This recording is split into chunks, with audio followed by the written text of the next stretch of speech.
जी अस्सलाम वालेकुम। हमारे पास बहुत ही ज़बरदस्त इन्वेस्टर प्राइस के ऊपर हाउस फॉर सेल के लिए आ रहा है। 15 साल पुरानी कंस्ट्रक्शन है, रेनोवेट हुआ है। इसमें आपके पास 2.5 स्टोरीज हैं। इसमें आपके पास 7 बेडरूम्स हैं। पानी, बिजली, गैस हर चीज़ मौजूद है। बिजली के 3 मीटर लगे हुए हैं।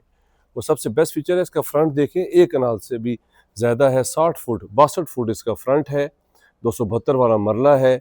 और इजीली 1,20,000 पे ये रेंट आउट हो सकता है। गाड़ी के लिए सेपरेट जो है वो इसकी एंट्रेंस है। मेन एंट्रेंस अलग है, ऊपर जाने के लिए सेपरेट एंट्रेंस है आपके पास। बेहतरीन प्रॉपर्टी है। और इसके बैक पे लॉन्ड्री की स्पेस है। नेशनल हाउसिंग स्कीम 1 हेडाला रोड पे हम लोग मौजूद हैं।